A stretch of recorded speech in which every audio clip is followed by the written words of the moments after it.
e kishte lënë vajzën 6 muajsh e para. Kështu që ai nuk u nda më nga Angela. Dhe ju duk si mama e vet, Angela mama mia I thot gjyshi, Oh, sa e bukur. Kështu që ai nuk u nda më nga nëna jote, domethënë praktikisht. Ai donte të rinte me të.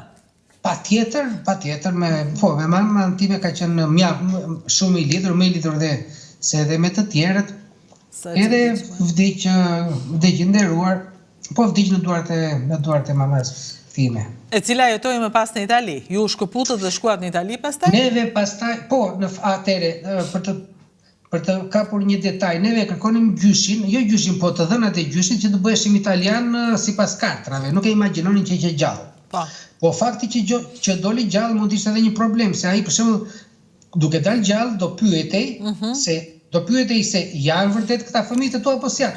Nëse ai thoshte që nuk janë apo nuk di gjë, anulloi çdo gjë. 4 vjet kërkime e historira anulloheshin, shumëzoheshin për zero. Kuptoj. Edhe mi po ai nuk që bukshkal, edhe plus ishte goxha I ndjeshëm sidoqoftë, dhe pse që burr me komp, edhe figuriamoci. Edhe kështu ne si çatëre ne pastaj u bëm automatik qytetar italian. E kështu morëm pasaportat italiane e tjera.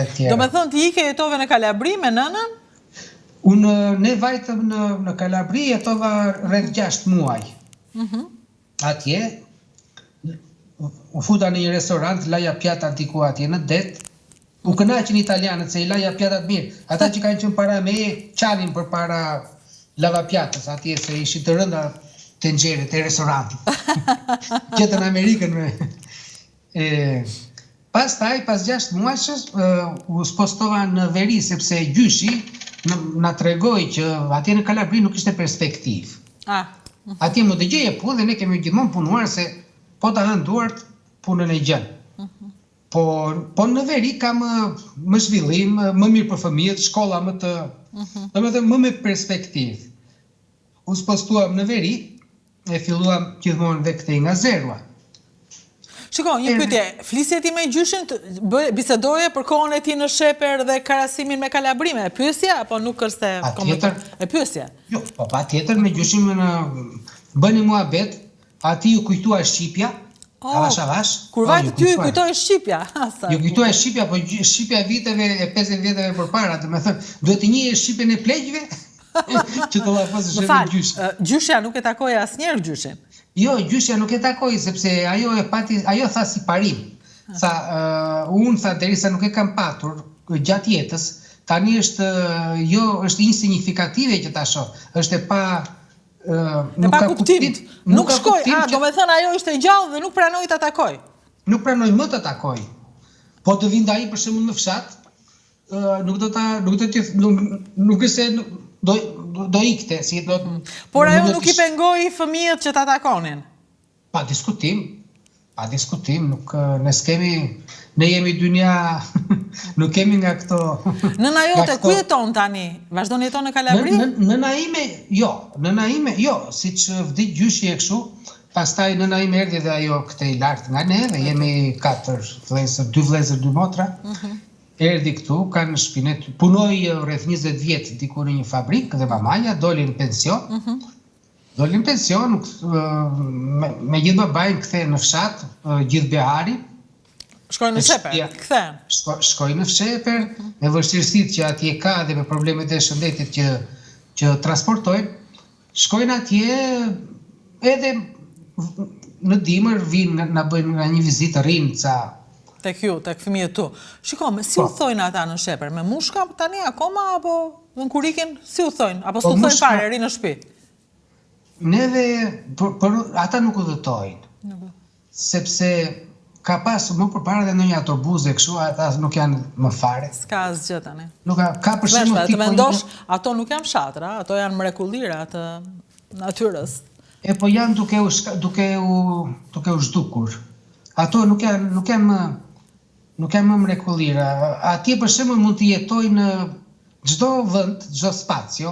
Për shembull mund të mbaj kaq njerëz në jetë, pra të punojnë e të jetojnë. Gjithë shqiptarët kanë vajtur në Tiranë, në Durrës. Atje shesin të njëri tjetri, blenë të njëri tjetri, e kështu.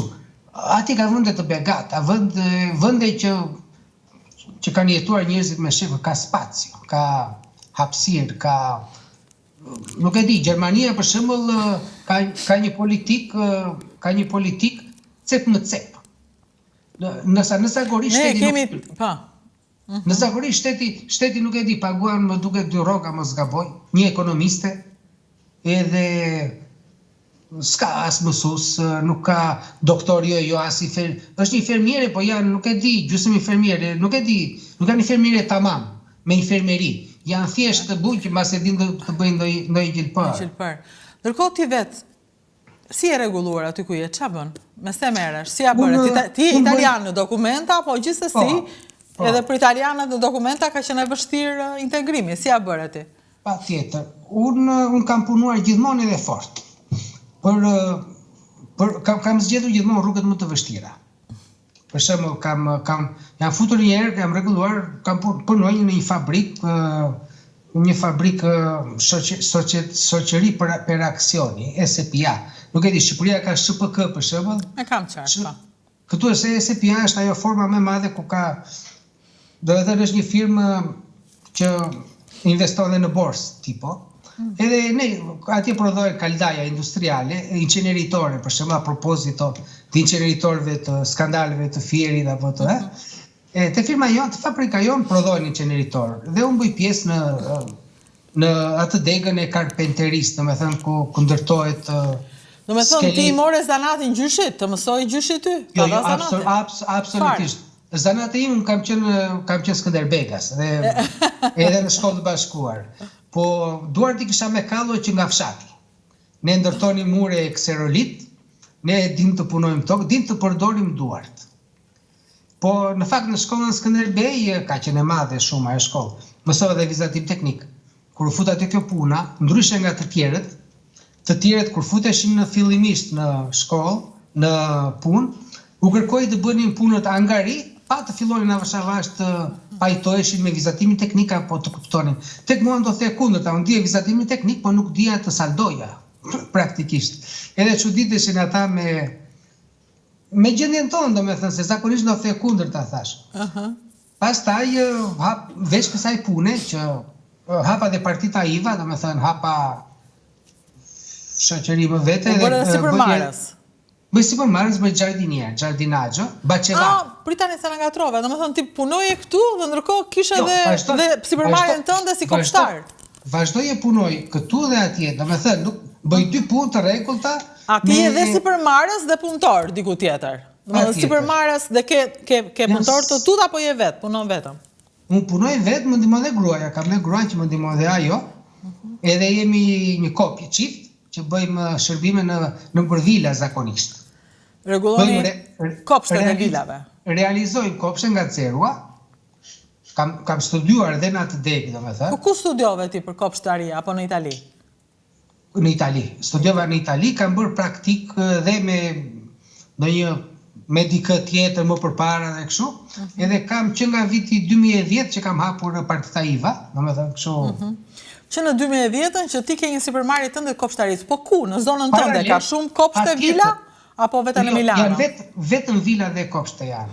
Po ku? Në Milano, në ku shkon? Në qytet, në Milano shkoj pak ose fare pak. Se Milano ka vetëm terraca, nuk ka bacera. Do më thënë, ata kujdesen dhe për terracën, e kanë një lloj kopshti më vete. Kujdese, po në terracë je i cunguar, do me thënë, duhet të vesh vetëm me një gërshër, jo ashensori lart e poshtë, duhet të rish, do me thënë, e kështu. Ndërsa në bache ke sipërfaqe më të madh, ke një larmi më të madh bimësh di giardinaggio, do me thënë, ornamental.